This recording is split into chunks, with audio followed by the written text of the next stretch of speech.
नमस्कार, गांव जंक्शन में आपका स्वागत है। और आज आपको सुनाते हैं एक ऐसी कहानी जो आप उस पे भरोसा करके और खुद से कुछ बड़ा करने का ठान लेंगे। तो कहानी है जयदेव सिंह की, जो बड़ौत के रहने वाले हैं और शौकिया 1997 में उन्होंने मधुमक्खी पालन शुरू किया और आज करीब 150 करोड़ का टर्नओवर का इनका कंपनी का टर्नओवर है। तो इनसे मिलवाते हैं जयदेव सिंह जी, इनकी क्या कहानी है और किस तरीके से इन्होंने इतना बड़ा कारोबार बनाया है। जी जयदेव जी, आपका बहुत बहुत स्वागत है। सन 1997 में गांव कंडेरा में ही मधुमक्खी पालन शुरू किया था और शौकिया ही मधुमक्खी पालन शुरू किया था।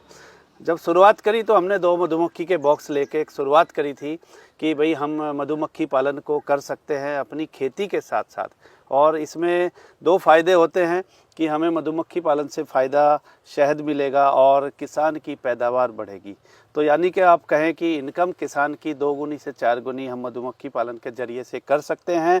और आज के आधुनिक युग में मधुमक्खी पालन खेती के साथ साथ बहुत ज़रूरी है और सभी किसानों को करना चाहिए। जो 2 बॉक्सेस आपने लगाए, तो उस समय आपकी उम्र क्या थी और कैसे आपको इंस्पिरेशन आया कि चलिए अब शहद के कारोबार में जाते हैं? वो घटना क्या थी? अब से 27 साल पहले बिल्कुल एक छोटा उभरता हुआ युवा कैसा दिखता है, तो उस तरीके से हमने एक अपने आप को प्रेजेंट किया और वहाँ पे एक जुनून के साथ काम किया कि जुनून किसी भी चीज़ में यदि लग जाए तो फिर दूसरी चीज़ें नहीं दिखाई देती। तो हमने शुरुआत किया कि हमें कुछ करना है और खेती के साथ साथ कुछ करना है, स्वरोजगार के लिए कुछ करना है, अपने आप को रोजगार के लिए या दूसरे किसानों को रोजगार के लिए कुछ करना है। तो हम लोग जो है मधुमक्खी पालन शुरू किए।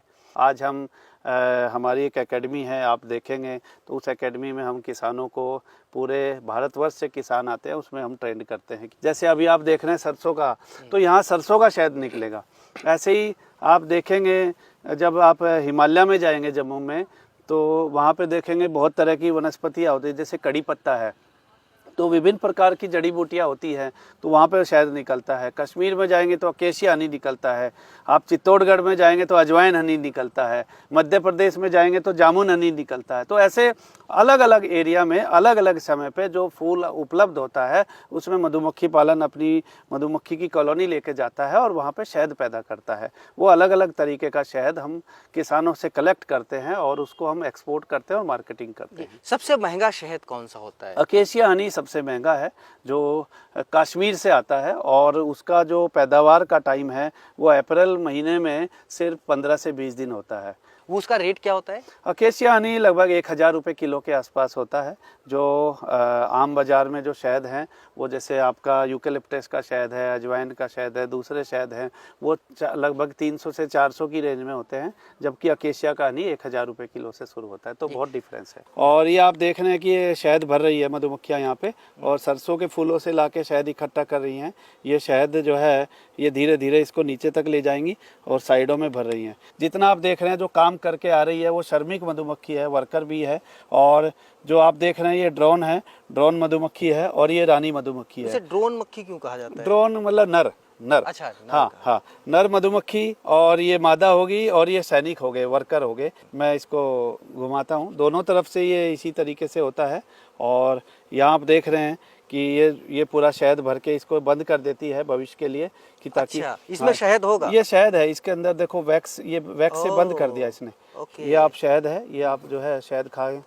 मैं भी निकाल सकता हूँ? आप निकाल सकते हैं।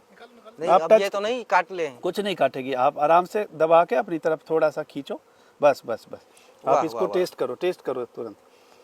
ये आप जो है फार्म पे नेचुरल शहद खा रहे हैं। तो अभी हम खेतों में देख रहे थे कि कैसे मधुमक्खियाँ सरसों के फूलों से शहद लेके आती हैं और इकट्ठा करती हैं। अब हम पहुँचे हैं फैक्ट्री में, वहाँ से जो शहद होता है उसको प्रोसेस कैसे किया जाता है और पैकेजिंग कैसी होती है। आप देखोगे जो किसान शहद जब निकालता है तो वो बाल्टियों में पैक करता है। अच्छा, और वो बाल्टी में ही आएगा? हाँ, छोटे स्टैंडर्ड होता है ये स्टैंडर्ड हमने एक बना रखा है। फूड ग्रेड प्लास्टिक की बाल्टियां हैं जिसमें 25 kg तक हनी होता है, और ये हनी जो है किसानों द्वारा बाल्टियों में पैक किया जाता है। तो ये फूड ग्रेड बाल्टियां आप देख पा रहे हैं। तो ये बाल्टियां जो है, इसमें जो किसान ने शहद पैक किया है, इसमें वैक्स भी होता है, कोई हनी भी हो सकती है। आप इसमें देखेंगे इसमें कोई गंदगी तो नहीं है, कुछ और तो नहीं डाला हुआ है। तो जैसे किसान से हनी आता है तो वो सारा हम लोग जो है यहाँ पे इसको देखते हैं कि भाई ये शहद में कुछ गंदगी तो अगर नहीं कुछ है। मिलावट है या गंदगी है वो तो दिक्कत अभी नहीं। लैब में जाएगा, इसका सैंपल लैब में जाएगा, फिर लैब में इसकी फाइनल जांच होगी। तो ये इस तरीके से जो है किसान से शहद आता है। उसके बाद ये प्रोसेसिंग यूनिट में जाएगा, इसमें फिल्ट्रेशन होगा, वैक्स है वो सेपरेशन होगा। आइए हम आपको प्लांट में ले चलते हैं जयदेव जी। ये अभी हम हनी प्रोसेसिंग यूनिट में हैं। ये हमारी हनी प्रोसेसिंग यूनिट है। इसमें आप देख पा रहे हैं कि जैसे किसान से शहद आता है और उसके बाद फिर ये प्रोसेसिंग में कैसे जाता है। ये आप देखोगे कि यहाँ पे हनी के टैंक्स बने हुए हैं, जिसमें हनी प्रोसेसिंग होने के बाद टैंक्स में आता है और यहाँ से फिर पैकेजिंग में जाता है। लेकिन रॉ हनी नहीं होता, इसमें प्रोसेस्ड हनी होता है। इसमें प्रोसेस्ड हनी होता है। तो इसमें फेज हैं, जैसे पहले रॉ हनी टैंक में जाता है और उससे पहले ये हनी चैम्बर में जाएगा, जहाँ पे इसको इनडायरेक्ट हीट दिया जाता है। हनी को छानने के लिए, फिल्ट्रेशन करने के लिए उसको पतला करना पड़ेगा, और पतला हनी को डायरेक्ट हीट कभी नहीं दे सकते क्योंकि हनी खराब हो जाएगा, जल जाएगा। तो उसको गर्म पानी के माध्यम से हनी को इनडायरेक्ट हीट दिया जाता है। तो जैसे आप देख रहे हैं ये चैम्बर्स बने हुए हैं, यहाँ पे 40-40 टन के हमारे पास चैम्बर हैं कि 40 टन हनी हम एक बार में प्रोसेस कर पाते हैं। एक बार में कितने घंटे में आप कर देते हैं? ये 8 घंटे की एक शिफ्ट है। तो इस तरह के अलग अलग चैम्बर हैं। ये जो है हनी इसमें प्रोसेस होके आया है और ये टैंक में भरा हुआ है। अभी 20 टन हनी है इसके अंदर, आप देख पा रहे हैं। तो ये जो हनी है पूरा पाइप के थ्रू आप लेवल देख सकते हैं कि इसमें पूरा हनी भरा हुआ है। इसमें अभी 20 टन हनी है। आपने जब शुरू किया और उसके बाद इस फैक्ट्री तक बनाने तक, ये मशीन्स लगाने तक कितने साल लगे? इसमें तो लगभग 20 साल का सफ़र है। और जब हमने शुरू किया था उसके 10 साल हमने इसको बी कीपिंग को बढ़ाया, ट्रेनिंग किया, किसानों को बढ़ाया। क्योंकि जब हमने शुरू किया था तो मधुमक्खी पालन को कोई जानता नहीं था और बहुत छोटे लेवल पे होता था। लेकिन उसके बाद हमने एक विजन के साथ देखा कि दुनिया में क्या हो रहा है और क्या डिमांड है, तो उसको हमने बढ़ाया। उसको बढ़ाने का एक ही तरीका था कि किसानों को इससे जोड़ा जाए, और किसानों को जोड़ा जाए ताकि वो शहद पैदा करें। अकेला मैं तो इतना शहद पैदा नहीं कर सकता जितनी रिक्वायरमेंट होती है, लेकिन यदि सब किसान मिलके करें तो एक वॉल्यूम हो सकती है। तो उसी विजन के साथ हमने सबको ट्रेनिंग दिया। सबसे पहले हमने उनको ट्रेन किया और उनको उसकी तरफ प्रेरित किया। फिर धीरे धीरे उन्होंने वो शुरू किया और शहद पैदा होना शुरू हो गया। हिंदुस्तान दुनिया का तीसरा सबसे बड़ा देश है जो शहद पैदा कर रहा है। ये आप देख रहे हैं इधर हनी फिलिंग सेंटर है, जहाँ पे एक्सपोर्ट के लिए हनी फिल होता है। जो आपने टैंक देखे हैं वहाँ से, टैंक से ऑटोमेटिक बिना किसी टच के हनी यहाँ आता है। और ये हमारी बड़ी पैकिंग है 300 किलो की, जिसमें शहद भरा जाता है। तो आप देख रहे हैं कि कैसे शहद इसमें भरा जाएगा, और ये 300 किलो पे ऑटोमेटिक जो है मशीन इसमें भरेगी और ऑटो कट हो जाएगा। ये आप यहाँ पे देख रहे हैं, ये फिनिश हनी स्टोर है, जो हनी बी कीपर से आके और प्रोसेस होने के बाद ड्रम फिलिंग में, ड्रम फिलिंग के बाद यहाँ पे स्टोर हो गया। अभी ये हनी अंडर टेस्टिंग चल रहा है। फाइनल टेस्टिंग होने के बाद ये हनी एक्सपोर्ट होगा। और यहाँ पे आप देख रहे हैं कि जो भी हनी आता है ये सारा यहाँ पे ये सील लग जाता है इसका, और ये कंपनी आती है जो सैम्पलिंग करती है, वो पूरा सील करके जाती है। इसको हम नहीं खोल सकते। और जब वो लोडिंग होगा, लोडिंग के बाद सामने भी वो कंपनी आएगी और वो कंटेनर को सील करके चल जाएगी। ये आप देख रहे हैं, ये IRMS इंस्ट्रूमेंट है जो हनी में एडल्ट्रेशन को देखता है कि हनी में कोई एडल्ट्रेशन तो नहीं है, कोई शुगर एडल्ट्रेशन तो नहीं है, और इसमें कोई प्लांट शुगर एडल्ट्रेशन तो नहीं है। तो इस तरह का एडल्ट्रेशन पकड़ने के लिए हमें कोई डायरेक्ट किसान ने शुगर तो नहीं डाल दिया, तो वो सारा एडल्ट्रेशन यहाँ पे पकड़ा जाता है। ये अलग अलग किसानों का हनी है, और ये आप देख रहे हैं ये बैच नंबर डले होते हैं, जिसमें आप देखेंगे कि ये शहद है, ये थोड़ा आपको जमा हुआ है तो दिख रहा है सरसों का शहद है। ये आप देख रहे हैं ये थोड़ा डार्क है तो अजवाइन हनी है, अजवाइन का शहद है। तो अलग अलग तरह के फूलों से अलग अलग शहद आते हैं। तो इस पर मार्किंग होती है कि किस एरिया का है, किस किसान का है। एक बैच कोड दिया जाता है। अच्छा। और उससे उसको आइडेंटिफाई किया जाता है। यदि कोई एडल्ट्रेशन उसमें होती है तो उस किसान को हम ब्लैक लिस्ट कर देते हैं और उसका 1 साल तक हम शहद नहीं खरीदते। तो ये जो शहद है, आप सबसे ज़्यादा जो शहद है वो किस कंट्री को एक्सपोर्ट करते हैं और कितना एक्सपोर्ट करते हैं? हम सबसे तो खपत है ही। हाँ, हम सबसे ज़्यादा शहद अमेरिका को करते हैं, क्योंकि अमेरिका और यूरोप ये कंट्री डेवलप कंट्री हैं और इनमें शहद की सबसे ज़्यादा खपत होती है।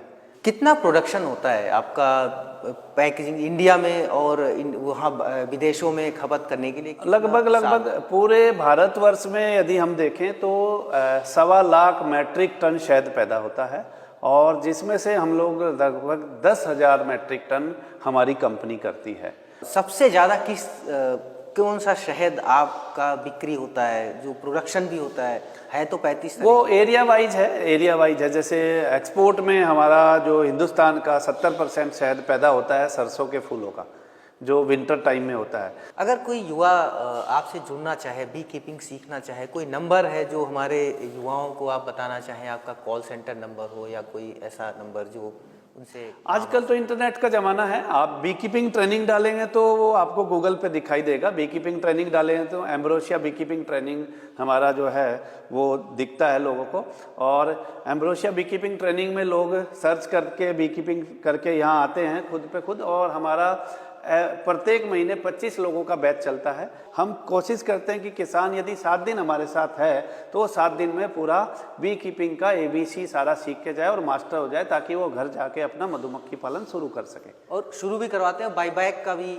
शुरू कराते हैं, और बाई बैक का है। जितना भी शहद पैदा कर सकते हैं तो हमारे लिए अच्छी बात है, क्योंकि हम इसको प्रमोट ही इसलिए करते हैं क्योंकि हिंदुस्तान में जितना शहद पैदा हो जाए धीरे धीरे आगे उसको मार्केटिंग करने में आसानी हो और फार्मर को रोजगार मिले। जी, टोटल टर्नओवर कितना है टोटल का? वो अभी घटता बढ़ता रहता है। लगभग हम लोग जो है 150 के आसपास हम लोग अभी कर रहे हैं, तो इसको हम धीरे धीरे आगे बढ़ाएं। 7 दिन तक जो किसान आते हैं यहाँ पे एकेडमी में, उनको पूरा ट्रेनिंग, हाईटेक ट्रेनिंग दी जाती है, ताकि वो ऑडियो वीडियो के माध्यम से भी हम उसको पूरा चीज़ें दिखा सकें, और साइट पे प्रैक्टिकल ट्रेनिंग होती है ताकि वो ज़्यादा से ज़्यादा मधुमक्खी पालन के बारे में सीख सके। बहुत बहुत शुक्रिया जयदेव सिंह जी, ये बताने के लिए कि आप किसानों के साथ जुड़े हैं और खुद आप किसान रहे हैं, और आज एक एग्रीप्रेन्योर के तौर पे आपने एक अलग पहचान बनाई है। तो ये हमसे बात कर रहे थे जयदेव सिंह जी, जो बड़ौत के रहने वाले हैं, और इन्होंने बी कीपिंग में काफ़ी अच्छा नाम कमाया है, और ये देश भर में, विदेशों में अपने ट्रेनिंग कैंप्स के जरिए लोगों को सिखाते हैं, और कैसे जो आम लोग हैं जिनकी बात हो रही है आमदनी बढ़ाने की, वो नुस्खा क्या है वो यहाँ पे आके जयदेव सिंह जी से आप सीख सकते हैं। अगर ये वीडियो आपको पसंद आया तो आप शेयर करें,